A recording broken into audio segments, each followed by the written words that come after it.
Hey, good morning and welcome to Breakthrough Walls. I'm Ken Walls. I'm your host, and I am fired up today about who I have on. I'm gonna find out about this too, but I have the Titan. They call him the Titan. I have Mr. Jason Daniels on the show. Jason, welcome to the show. Hey Ken, how you doing today? Dude, I'm doing great. I want to ask you where, and we'll probably get to it, but where did the Titan come from? Um, all right. When I started my business, Titans Electrical Incorporated, 7 years ago, Yeah. me and a couple buddies, we all named our companies Titans with hopes of getting us a short bus, putting our logos on one side, Tennessee Titans logos on the other, and tailgating every weekend. We thought we were going to be business owners, and so we'd have all the free time in the world. And then we ran off, we got married, we had kids. We realized business was a time requirement, and so that dream kind of got pushed to the back burner. But nonetheless, I blew up Titans Electrical. Yeah. And then when I started my coaching program last year, I started Titan Success Academy, and I got into this network of 10Xers and like the like minds, such as me and yourself. Yeah. Everybody was like, this kid's from Tennessee. He owns all these companies named Titans. And I believe it was Eddie Martin, one night. It was just like, hey, we're just going to call him the Titan. And he said it on a live feed. And then everybody after that, just fire and the arms, the emojis. Yeah. And like, it's the Titan, it's the Titan, it's the Titan. So they branded me the Titan. And I mean, who am I to turn that down, man? They've called me a lot worse. So I'll roll with it. Dude, I love it, man. I love it. So you let's start. I created this show to give back to the world. I've been very blessed in my life, and I know you have. And I've had some phenomenal guests on them. I know you've seen some of them. It's really, I think that people, we learn, or we get hope by hearing other people's stories of being down and getting back up and crashing through it and making it happen. And so I want to start with, why don't you tell everybody where you were born and raised? Well, I am a military brat. And so my family is from Memphis, Tennessee, but I was actually born in Fort Campbell, Kentucky, where my father was stationed. I started school in Germany. I lived there for 3 years, moved around a lot, and my dad retired when I was 13 years old, and we came back to Memphis. But Memphis was always home. It's where we came for Christmas vacation, summer vacation. So I consider Memphis home when I was somewhat nomadic as a kid and moving around the world. I've been in Memphis since I was 13, man. I'll be 40 in a couple months. It's definitely home to me now. Yeah. And this is where I started my business. This is where I roam the streets. And for the first time in my life, I'm here a lot less because of my relationship with Coach Burt. I'm in Nashville a lot. Yeah. And we're starting this coaching program out in Dallas. And so I'm blessed to be able to travel and work and have Titans Electrical kind of running itself here in Memphis while I'm gone. So Wow, that's awesome, man. That's that. So let me ask you. So you said you lived you went to school in Germany? yeah, I started school in Germany. In what, first grade, kindergarten? Man, I started kindergarten when I was 4 years old, and I started kindergarten in Germany, and I lived there until I was 7. And so German was a requirement. Yeah. And I came back to the States, and it was like culture shock. It's like, Yeah. So do you speak German? no, that's years ago. I mean, I know, I can count and I know a couple of words, but I since lost it, man. Yeah. It's an interesting language for sure. Man, it's a rough language. So yeah, it is. I had a German chef that used to be a client of mine. His wife was still very staunch German lady. That They sound angry even when they're happy, man. right, right. Even like celebratory, like they're like, are you mad? Like what's wrong? So, but my mother-in-law, who stepped off the right hand of God into this world, is German. So she's a great woman. So, so you ended up back in Memphis at, you said 13. Yeah. Okay. And and as a kid, I think I think that most of us become what we become as adults, at least some forever and some temporarily, but there's always some sort of an influence in our lives as children, I think, that kind of help define who we become as adults. What do you think that was for you? Man, my parents, moving around all the time. I mean, as soon as I develop a friendship, we would uproot and go somewhere else. Yeah. So my family was closer than you could imagine. Mom, dad, and brother. I lived in the same room with my brother all the way up through high school. I mean, bunk beds when we were in high school. And so I was closer to him than I would like to be. When you're 15, 16, man, you don't want your little brother in the same room with you. But my mom, my dad, and my brother, man, and I took my own path and strayed away from their teachings, throughout the majority of my 20s. Yeah. But when I finally woke up and decided to grow up, I implemented a lot of those moral standards and integrity that my parents instilled in me at a young age. And I tell you what, man, it was a glorious day for them when they're like, "Oh my God, Jason finally grew up. He's gonna be okay. He's not gonna move back in with us again at age 29. He's gonna go and fly and be his own person." So awesome. I know that they're happy and proud for the decisions I made and who I finally became, because there was a failure to launch for me for a long period of time. Well, what are some of the, I got in a lot of trouble as a teenager. I made a lot. So, I mean, did you have any hiccups along the way in high school and through school? No, man. And this is all spelled out in my book. This is the story that I tell in my book. I was highly intelligent as a child. And that I feel like worked against me, because I faced no adversity, until I became an adult. School was very easy for me. I never had to do homework. I never had to study. I graduated high school when I was 17, and I was taking high school classes when I was in 7th grade. I scored a 31 on my math and science portion of my ACT and had a full ride wherever I wanted to go. I mean, life was so easy for me that it worked against me. And so once life hit me, I was like, what is that? I never learned how to bounce back or deal with any adversity. And I basically ran from life throughout my 20s. Yeah. Took the path of least resistance. Didn't want any kind of challenge or anything. I wanted it easy. Was really scared, scared to fail, scared to try, and that lasted me through the entire decade of my 20s. Wow. So what are some of the adversities that you faced? How did you along the way? Well, first let me ask you this: Did you end up going to college? No.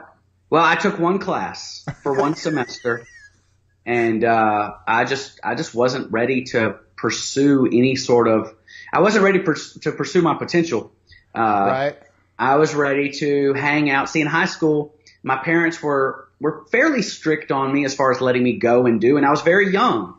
Yeah. I didn't get a driver's license until I was a junior in high school because of that age difference.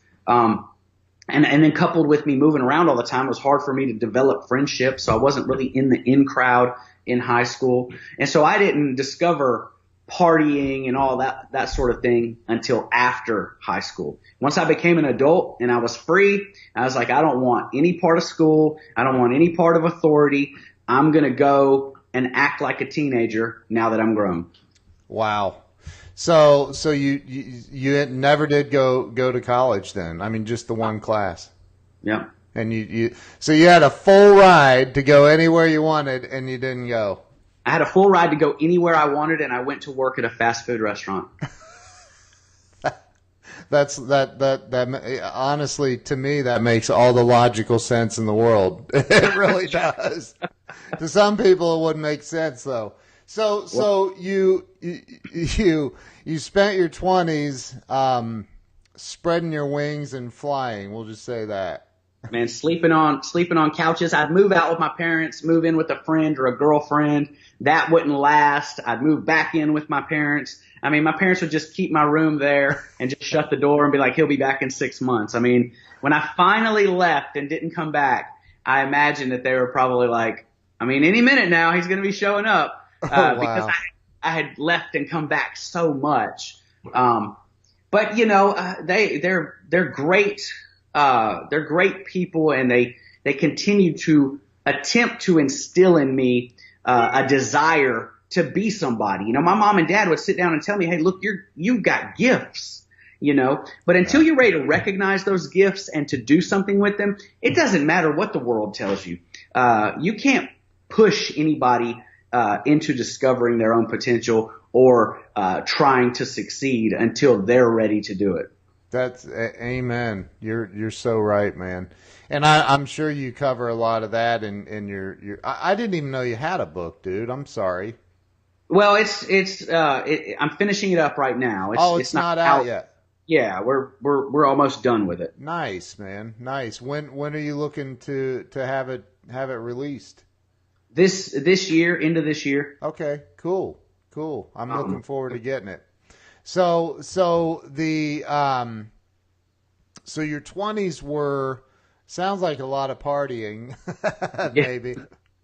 Right? Yeah, partying and just, you know, getting by. Whatever I could do to just not have to do anything. I was in that stuck, complacent spot where I didn't want to challenge. I didn't want to try. I didn't even want to live. Not that I wanted to die, but I didn't want to live like a full life. Yeah. I had no desire to live a full life. All I cared about was making it through the day. If I had a place to sleep, I'm good.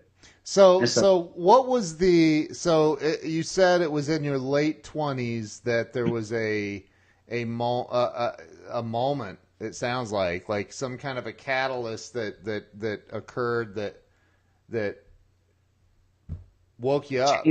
Okay, so I discovered this through writing my book. As I lived it, I did not know what the change was. I didn't understand what happened. I thought it was just age and maturity, just gradually, you know, finally grabbed a hold of me. Yeah. But as I connected the dots through writing that book, I discovered that I got married, and then 2 weeks later, my best friend passed, and I buried him on my birthday. Oh.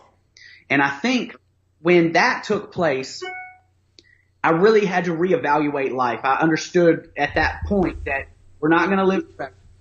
We don't have an infinite amount of time to do what we want to do. So you just took a bride, you took a daughter to raise, you've got responsibilities, and you don't have forever to make something of yourself. So I think it's that culmination of events in my life that made me, man, I woke up one morning. It was like 2 o'clock in the morning. I woke up. I was just wide awake. And I went in and I sat in my daughter's bedroom. She was 5 years old at the time. And I had a conversation with her. She was dead asleep, but I just sat there and I talked to her saying, hey, I know you think I hung the moon. Like, Daddy is the superhero right now. But if I can be honest with you, Daddy has not been living up to his potential, and Daddy can give you so much more. And Daddy's about to put all his effort in so that he can change the trajectory of your life and you can live the life that you want to live. And I made that promise to her while she was asleep, laying there in that bed.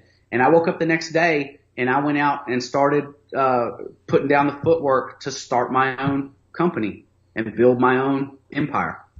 Wow, man, that gave me chills, man. That gave me chills. And so this is you said you took a daughter to raise. Was this your stepdaughter? Yes. Okay. I married a woman. She's my ex-wife now. But I played such a role in her life that when we split, we went to the courts and I paid child support and I still have rights to her, just like a father. I still take care of her. I still get her. Man, I go pick her up tomorrow and we'll hang out a couple days. And those are some of the best days of my life still today is when I get to grab her. Me and her went to the Titans game last week, the preseason game, and went up to Nashville. You know, we hang out a lot, and I put her in places to see me work, so that she can understand. We're actually working on now. I'm with Becky now, and she has a daughter. So our kids are 13 and 14, wow. And we're working on building out an Amazon store for them to teach them how to flip so that they can get a grasp on what business ownership is. No matter if they go on to be nurses or whatever they do in their life, they'll at least have an understanding of how business works at a young age. And so we're, as a family, like building out this Amazon store and working with some people that we know that do it. Yeah. And I'm excited to get my family and my kids involved in business at an early age. Dude, that's unbelievable. That is so cool. Like, I mean, the fact that you, it's just, it blows my mind. You've taken on somebody else's child as your own, and she is now, I'm sure, after all these years, it's like, right? That's incredible. I taught her to swim. I taught her how to ride her bike. I coached her soccer team for 3 years when she was young. Wow. When she came in my life, I mean, she was 4 years old. I remember, man, she crawled up in my lap and she looked up at me and had big old puppy dog tears and was like, I love you. I don't want to leave, and put her arms around me. And I was like, I'm going to fill this void. I'm going to take this responsibility, and I'm going to change your life. Wow. Dude, don't make me cry, man. Stop. What the heck? All right, nice having you on the show. Thanks, bro. God. See you later. Woo. Wow, man. So, jeez, that's incredible, dude. Like, you've got a heart of gold. It's so pure. I love that, man. I love that. So when me and the ex-wife got divorced and I had to go sit in court, the judge was like, man, you want to take ownership of someone else's child. And I commend you for that, but I don't have the jurisdiction to make that happen. And my lawyer, man, it was like a scene out of a movie. She came and grabbed my hand. She asked for a 5-minute recess. We ran up some stairs, went back where they have all the books. She asked me if I had a quarter. I said no. She dumped out her purse, found a quarter. We printed off this page out of this book where this exact thing had happened previously, took it down, showed it to the judge, and she said, I stand corrected, and granted me rights to that child as long as I'm monetarily supporting her. Dude, wow. So it was like a scene out of a movie when that took place, and her mom was on board with it and I'm on board with it. But the judge was like, I don't have the jurisdiction to make that call. And, man, my lawyer showed her something that changed her mind, and thank goodness for that. Wow, man. That's unbelievable. That's incredible. You said it was like a scene out of a movie. It was. She grabbed my hand. We were running upstairs and shaking purses, grabbing coins and running back down, and with the paper in our hand. That's awesome. I felt like I was in the firm or something. That is so awesome. So I'm trying to piece together how about the age. So you were in your early 30s at this point? Yeah. Mid 30s. So and you're still you're a youngster, man. I'm 50 years old. But so like, dude, that's incredible. So like, okay, so tell me, like, you've gone through all of this stuff. You know, I've been through divorce, and that's not easy to do. Like, what are some of the things that, you know, you discovered in your late 20s, early 30s that like, you know, that night you sat down on the bed and had the talk with your daughter and she didn't know. But like, what are some of the things you discovered that were like holding you back in life? Man, fear, 100% scared to fail, scared to go out and lose. I'd rather just not play the game at all than to play the game and lose. And it was really like standing on the edge of the diving board and looking over, like when you're 3 stories up, you got to jump in the water. Yeah. I felt like I stood on the edge of that diving board for a long time. And I finally was just like, I ain't getting no younger. And I see other people winning in life, and they're winning not because they're more skilled than I am, but because they've had the guts to just go and do it. Yeah. So I don't know what tomorrow brings. I don't know how to start a business. I've never done anything like this before, but you know what? If everybody else can do it that wants to do it, I can do it too. And here I go. And I just figuratively held my nose and jumped off the diving board. Yeah. And man, it was nerve wracking. It was sleepless nights. It was, a bunch of oh shit moments. Like, you're scared and but looking back, man, it's what I don't know if it's what built me or it's what drew the real me out that had always been there. But either way, man, I wouldn't change a thing. Building a business is something I believe everyone should do in their life, even if they don't plan on sticking with it, because the life lessons that come with building a business are more valuable than anything else you can learn, I believe. What about the people, though, that, I've been an entrepreneur for 30 years, most of my adult life. And I think I've just been too dumb to know any different. I can't, I talk to my wife is, her and I are business partners in this company, and she's a planner. Like she'll plan everything down to the last period on the sentence. And me, I'm like, hey, let's just go. Let's just, whatever it is, let's just do it and figure it out, right? But like those people there are people that watch this show, that people that that I know that have jobs and they show up to these jobs every day. They wake up in the morning and they literally do not look forward to the day because it's like, I can't believe I'm going into this job, right? I've been there, man. It's right. It's a trap. You're trapped. You feel like you're trapped. You can't budge. You can't move. You're unhappy. A lot of people watch years of their life roll away like that and don't realize until they're older. So, the regret I have is that I didn't wake up and pick up the pieces and roll earlier. I mean, because I could just imagine where I'd be if I would have started when I was 21. We've got a guy in our coaching program who's 20 years old, who's looking to close he'll profit like 350 grand this year. He pays $25,000 a year for our coaching program. And he's 20. And I'm like, man, that is dynamic, That's to be awesome. that engaged at that young of an age. Cause I was just not there. And that's what I work towards. I try to share my story so that somebody who's sitting on the couch today, who's dreading going into work, can say, you know what? I don't know what the future looks like. It's a false sense of security. They stay there for the paycheck, but that paycheck can be swept away and it doesn't help them towards retirement. So it's a short-term security for long-term freedom. And it's the trade out that we all have made and a lot of us are still making. Right. But what do you say to them? Like and I've been there, you've been, we've all been there where it's like, dude, I'm making $1,000 a week working for this company, or I'm making $2,000 a week, or I'm, whatever it is. How do I leave that to go do what I really want to do? How do you help somebody set the mind, get their frame of mind there? Well, first off, I don't come in the door pushing them towards something I don't feel like they want. But if it's somebody that's calling me on a regular basis saying, man, I really hate my job. Man, I really want to start this. I mean, it's really a case by case situation. There's not one answer that broadly covers all of that.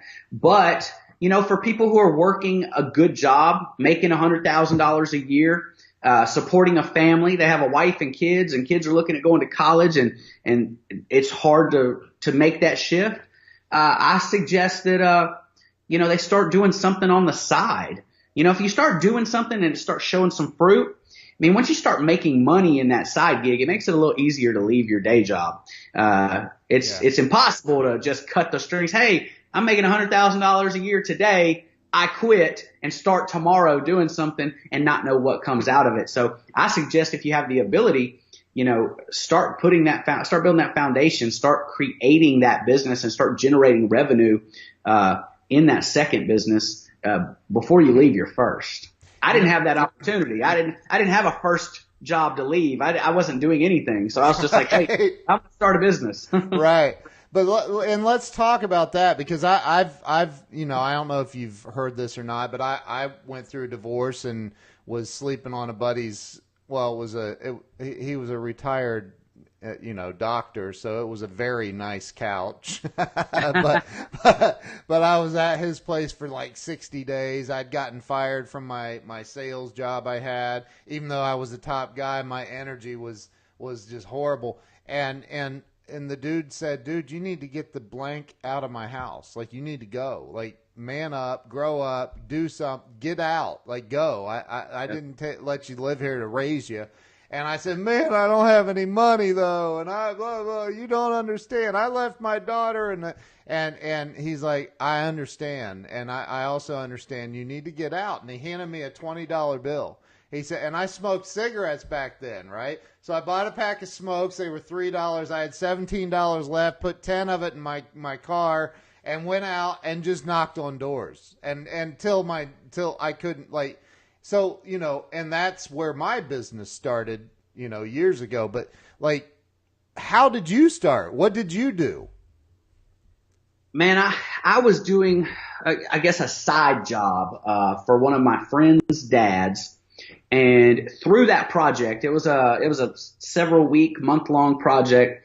And he was retired. He was newly retired and wasn't comfortable just sitting in the house. So I was there, and he wanted to hang out and talk. And through the talking process, we figured out that I wanted to start a business. It was going to cost X amount of dollars to get my business license, to get myself in a truck and get this ball rolling. And man, after 2 weeks of him and me just talking, he cut me a check. That's $5,000, and I went and I spent $2,000 on an old 1996 busted up truck, and I had a bag of tools and a ladder, and I did the same thing, man. I started knocking on doors. I started going and telling property managers, and this was right in the recession. Yeah. Which is the great time to start a business, when actually it was a great time for me because I could undercut all those other businesses. Everybody's looking to save money. Yeah. And so those businesses that had a ton of overhead had to charge X amount of dollars an hour to stay afloat. I didn't have anything, I didn't have a shop. Everything I operated out of my truck. So I just went in and undercut everybody and built my business. I doubled in size, after the first year and the third year and the fourth year. I doubled in size every year. Yeah.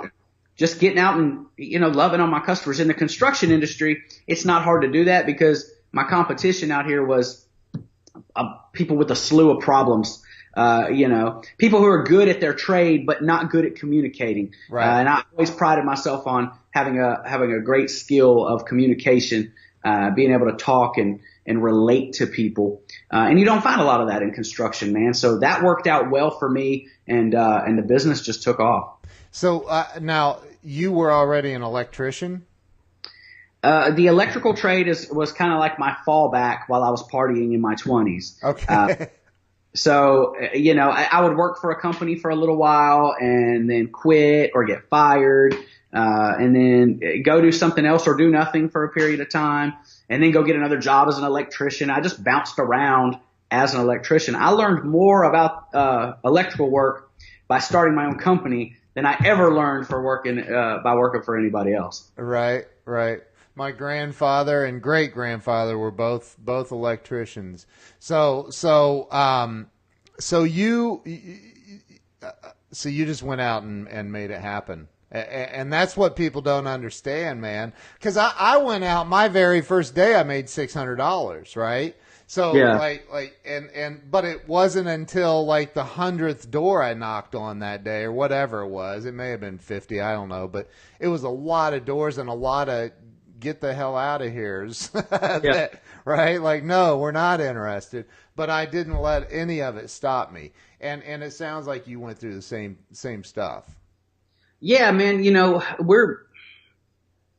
Our minds work against us. Yes, they do. We can be our biggest cheerleader and we can be our worst critic. And, most of the time we're both at the same time, and we live in these short spans of time where, you sold a big project last week, or you sold a couple deals last week. So we're on top of the world. I'm the greatest salesman ever. Like, your brain is telling you you're awesome.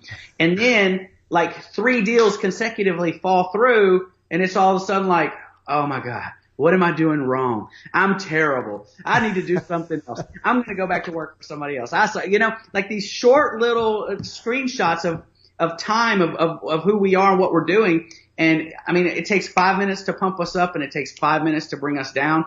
And we're such fickle, emotional creatures that just these little ups and downs drive us emotionally. And you'll get motivated if you're selling and doing good, Yep. but we also get stagnant and complacent when things get tough. And so through our coaching program, we teach people to operate more like a machine, and not pay so much attention to the wins, the losses, and the numbers, so that you can keep pushing through those hard times, and so that you don't over celebrate during the good times.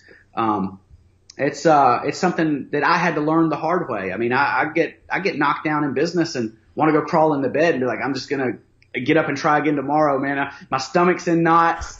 I don't know how I'm going to pay payroll tomorrow. In all logic says I should be out trying to gather up money, but it was all just weighing on me so heavy that I'd get stuck. Yeah. It is a skill, a learned skill, to learn how to manage all these different obstacles that you come across and still be able to produce. Yep, I totally agree, and I've been there. I don't even know how many times. I have a buddy that, and I wrote about this in my book. I have a buddy who his dad started the company, and they do 100 million plus a year now, and one day, my wife and I had just opened our very first office, and had one employee. And he only made $500 a week, but I couldn't pay him. I couldn't make payroll. And I was like, oh my God. So I called this buddy's dad and I said, I said, I'm not asking for any money, a loan, nothing. I just want to know what's the secret? Like I can't pay this guy and I feel like crap. He said, man, look, there is no secret. He said, He said, back in the day, I had all my credit cards maxed out and I couldn't make payroll many, many times. And some people left me and some people stayed. Now, the people that stayed are all multimillionaires today. He said, right? He's like, you just got to stay in the ring. You keep running, you keep fighting, and you don't let the blanking tiger catch you. That's literally what he said to me. I said, well, what's the tiger, man? At least tell me that. Like, what's the tiger? And I think it's all up here, right? Yeah, it absolutely is, man. And just to give you a little snapshot of how quick things changed for me, at age 32, I had never made more than $20,000 in a given year. Wow. 3 years later, my payroll was $20,000 every 2 weeks. That's awesome, so dude. I went from never making 20 in a year to shelling out 20 every 2 weeks like it was nothing. And what do you feel? What's the biggest shift that made that happen? Was it all mindset? Yeah, I think I stood on the edge and was scared and stuck and complacent for so long that when I decided to jump, when I made that commitment to my daughter, there was just no stopping me. And I realized that I was just not cut out to work for anybody else. I hated working for other people. So for the first time, I worked for myself, and I fell in love with it, man. Yeah. I mean, I was waking up early and staying up late and finally seeing some success in my life where I had never seen success. Yeah. And it just became an obsession.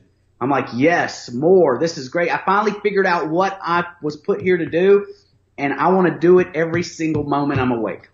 Dude, that's amazing. So let me ask you this: what are some of your daily,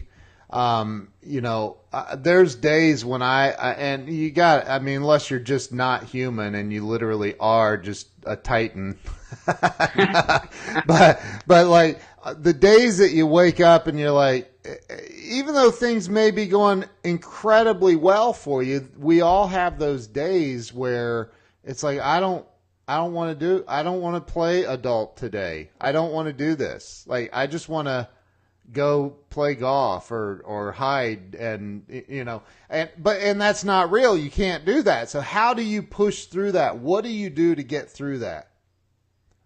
Well, first off, I wake up every morning at 4:30 and I go to the gym. And I figured out that going to the gym and spending, 45 minutes to an hour in the gym every day sets me up for success. It gets me pumped up. It gets me going. My confidence is flowing. I can walk into the office and feel like, hey, I know I'm going to have to deal with this today, but you know what? I can conquer it, and it's something about the gym, that I discovered 3 years ago that just gets all the stress out. And it's like putting on my mental armor for the day, is what going to the gym does. Now there are days where I just, I keep pivoting and trying to stay on offense, and it just doesn't work. You just hit a wall. Yep. And in those days, I have to just remember that it's like craps.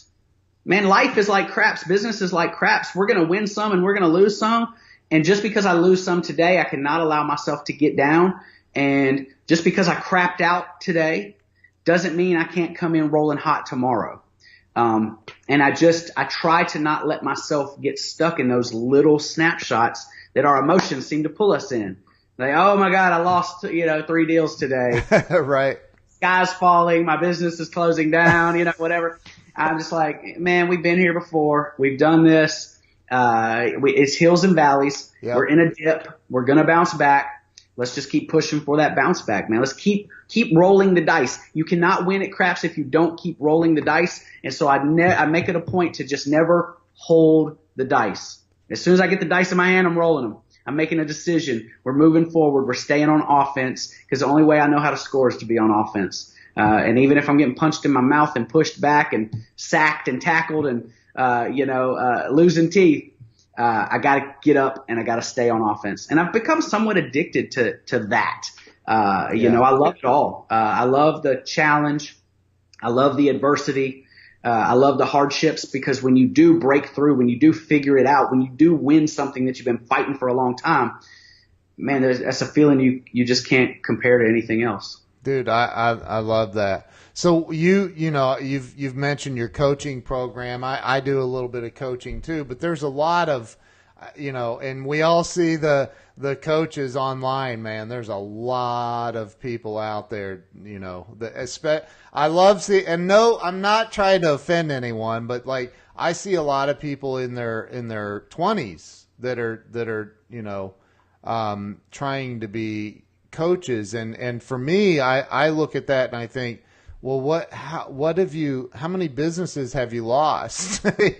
How much have you really done at 24 years old? And no offense to anybody at all, but like, what are some of the things that you're seeing that like you go, man, like this is what's going on in your business, and this is what's holding you back? Because there's a lot of entrepreneurs that watch this show that own businesses. What do you think is holding people back? Coaches and everything. Well, let me tell you where I'm at with the coaching stuff real quick. I started my own coaching program last year, and I figured out that I was swimming in a big sea of, some people valid coaches, but there's no barrier of entry into the coaching game. You can wake up tomorrow and say, hey, I'm a coach. Yep. And by that afternoon, you can be broadcasting that you're a coach and going and trying to get clients. Yep. And it was reversed that with me. I found out that I was coaching people for a long time before I ever decided to claim the role of coach. People would call me, people would take me to lunch. Really, once I started putting the videos and branding myself on social media, businesses would call and say, hey, Jason, can you come talk to my team? Can you come have a conversation with my project manager? Right. That topic that you spoke on this morning. And I was on the phone with a woman, 2 years ago, something like that. And she was asking me advice. And after the phone call, we got to the end of it, and she said, are you a coach? And if not, you should be. And I want you to coach me. And I was like, it kind of got me thinking about the coaching. But when I jumped into the coaching game and I found myself swimming with all of these coaches, I was like, you know what? This isn't a fight that I want to fight. I'm going to figure out a way to validate myself quicker and to leverage my relationships to put me in a place where I am respected and revered as a real coach. Right. And so I lined up with Michael Burt. I mean, I hired Michael Burt 16 months ago. Since then, me and him become good friends. I've been through his certification program, and I teach his program. And so I am a coach of Michael Burt's, and I felt like leveraging that relationship and being able to utilize his reputation just helped me kind of raise above all the riffraff, you know. Yeah, I get that. If you align yourself with someone that's doing well and they vouch for you, then it kind of breaks down a couple of those walls. And I wasn't ready to fight that fight, man. I'm running a successful corporation. Right. I don't have time to go and convince people that what I have is what they need. And so I developed that relationship with him, and I'm coaching his program now, and it's working out good for him and me. And Michael Burt is like, I love that dude, man. He is the real deal. I mean, he is the real deal. I mean, he lives it and breathes it from the time he wakes up to the time he goes to bed, and he is a little ball of dynamite, man. He is. He's a blessing in my life, man. He has helped me not only find clarity in my existing business, but he's helped me construct a vision and pair my vision with his so that I'm on board with him building his legacy while growing my speaking and coaching and developing me in that arena as well. So the pairing just works perfect. I love it, man. So what is with the, so we addressed the coaching thing, but the other question was, you know, the with companies, when you're coaching somebody that owns a company, and I'm sure you not just coach, but you're talking with, because I've had the same thing, right, where somebody reaches out to me and asks for guidance or whatever in a specific area. But what are some of the things that companies are doing that's holding them back? Not just in individual people, but the company as a whole. Well, you know, through our system, we teach people, and it's different for different people. I mean, it's a culmination of several different things, and most businesses fall into that one of those categories. Right. But they don't know how to explain their services well. They don't know how to set themselves apart. They don't operate under a selling system. They don't know how to follow up correctly. They don't know how to extract referrals out of existing clients. They don't know how to put on showcase events and cater to their top clients to create a relationship with those clients so that they can create higher ticket items. And it's not their fault, because just like me, when I started a business, I had no clue. My dad wasn't a business owner. My friends weren't business owners. Right. I just went out on my own understanding, and, you know, you don't know what you don't know. And that's why our program is beneficial to business owners, real estate agents, insurance agents, you know, really anybody who's looking to raise their potential, man. We can find a crack in your foundation somewhere, and then we can go to work on helping you fill it. Well, I think that, you know, most people are in denial. I mean, right? There's a lot of people, they know, it's like, I'm a recovered alcoholic with 16 years sober, man. But the period of time before that, if you said, dude, you have a drinking problem, boom, you were out of my life, man. I didn't want you around, right? So I knew there was a problem, but I wasn't ready to address it. How do you help people get through that? Because that's tough, man. How do you help people go, dude, you got to face this. Like, you got to face it and come up with some strategies. Well, I mean, you're going to have to come to me first, man. I'm not going to go beat down your door and try to force information upon you that you're not ready to accept. I want people who are teachable, coachable, understand that, hey, either they're not winning in business or they're winning and they want to win at a higher level and they're looking for help. Love that, man. That's the people we're looking for. The people that I have to talk into understanding what they need and what we can provide. We tend to find out that those are the ones that give us headaches all the way through. And, you know, they give you the signs that you don't want them as a client up front. But for some reason, there's something in us that says we're going to make you our client. And then you do, and then you immediately regret it. You're like, man, this is not a good fit. Yeah. I've never had a client like that. I don't know what you're talking about.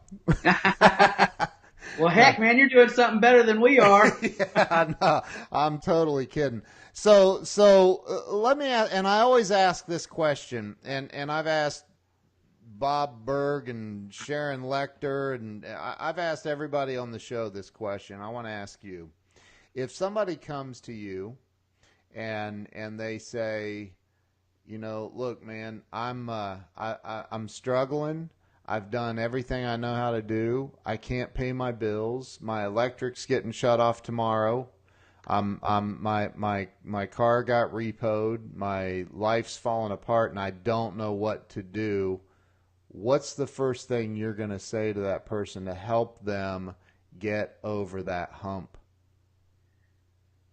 I'm going to jump in that hole with them. I'm going to let them know, hey, I've been there. You're not the first person that's faced eviction, repo, bankruptcy. You're not the first person that's faced any of these obstacles, and there is a way to get through it. This isn't the end of life. So let's take the emotional, gut-wrenching portion of that out, and let's try to get clear about what we can do to move forward and start correcting this situation. Because in our minds, we want to fix it immediately. Right. Like, hey, coming to get my car. They're kicking me out of my house. What can I do today to reverse the damage that I've done over several years or a decade or whatever? It doesn't fix itself that quick. So what we've got to do is start making progress in the right direction. And what people do is they clam up, and if they can't fix it in one day, they don't make any progress. And that's probably how they got to that point in the first place. So we've got to get them in a frame of mind like, yes, this sucks. I'm not going to take that sting away from you, but we've got to compartmentalize the pain and start thinking clearly so that we can start making progress and working towards a better version of us and getting ourselves out of this hole that we dug for ourselves. I mean, we put ourselves in those positions. It's nobody's fault but our own. Dude, I love that answer, man. So I think that most people are going through life living, look, I've said this before, the moment we're born into this world, we're facing death. Like, from the moment we're brought in. Like, it's 100% guaranteed that we're going to die. Like, it's going to happen, right? It's an inconvenient truth. It is. But I mean, it's the truth. And so many people are going through life living in that I got to protect my life and not. And I understand you don't want to go driving 150 miles an hour into rush hour, but you've got to, like, people aren't living. They're living in fear of dying. Do you find that to be true? Yeah. I memean, I think society and the media has done a good job at putting us in little boxes and keeping us there. Yeah.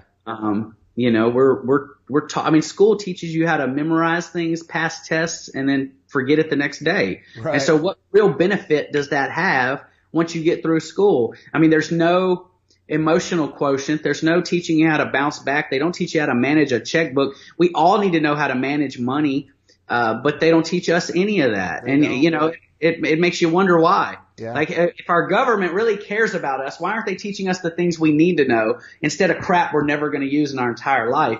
And that's even rolled into college now. I love watching Patrick Bet-David when you get him on the college tangent. He's like, why do I have to pay all this money to take classes I don't need? Why can't I graduate college in a year and a half if I just know that this is what I want to do and I can go this direction? And, it's a game. Yeah. We're forced to play by the rules that are laid before us. But if we can work on breaking those limiting beliefs that are placed upon us when we're young, we can live the life that we want to live. And we are blessed to be in the best country in the history of the world. I mean, when there's so much opportunity here, we're conditioned to be scared to take it. Dude, you're so right. And those rules that you were talking about, I took all college prep courses or classes in high school and got to my senior year and aced everything: trig, analytic, geometry, calculus, all of that. I loved math. And they brought me in like a few months before graduation, said, "You're not graduating this year." I said, "Why?" And they said, "You didn't get a biology credit in 10th grade." I said, "That's because I think biology is a bunch of BS. I hate biology. What am I going to use that shit for? I'm never going to use biology. This is ridiculous. Let's just give me the piece of paper. I aced everything else, y'all. Like, get me."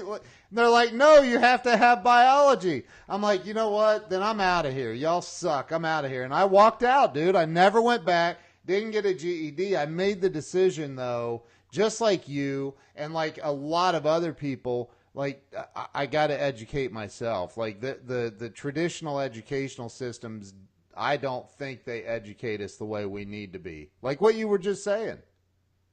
No, and that's really kind of my moonshot is that over the next 10 years, I would love to have a program built out that where we stick high school kids in arenas around the country, and we spend 2 or 3 days in a conference setting, sort of like 10X or something. Yeah.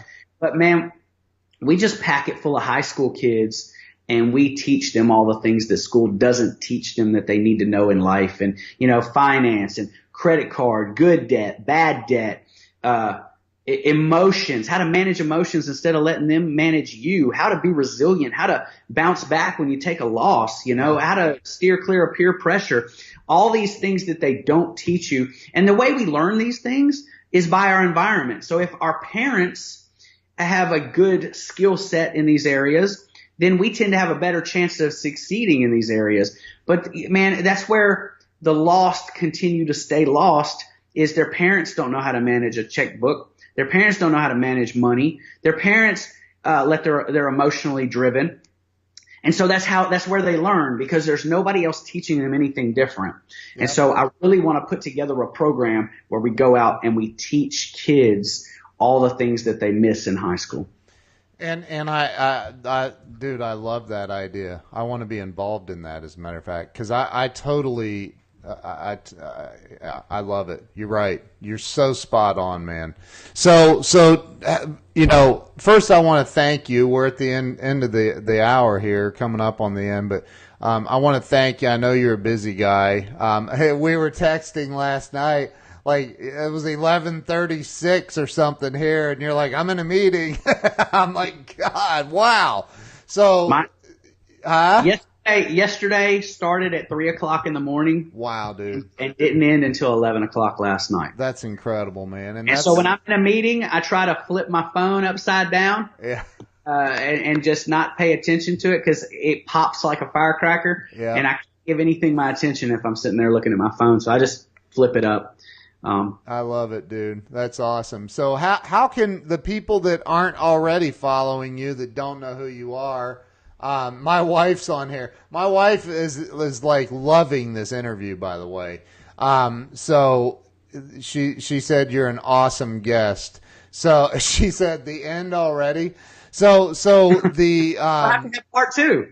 That's right, dude. We need to have you back on. Get back in frame. You're going off the screen. There you go. So like, how can the people that don't know you, how can they follow you? Where do they follow you? Where's the best place? Instagram tag is Jason the Titan. Okay. Jason Daniels the Titan on Facebook, and the same across LinkedIn. I don't really mess with Twitter, but that's the same as Snapchat. So Snapchat, LinkedIn, Facebook, and LinkedIn. Jason Daniels, Jason the Titan. Awesome, dude. Well, here's a promise I'll make you. When you get your book finished, my book hit the bestseller list, man. Let's get your book to the bestseller list. So when it's finished and you're releasing it, let's get you back on the day of release. Let's plan on that and interview, and let's blow that sucker up, man. Cause dude, you're sharp. You and I have been friends for a long time on Facebook, but we've never really spent a lot of time talking. So the name of the book, real quick, man, is Steps Are Not Seats. Oh, dude. I love that.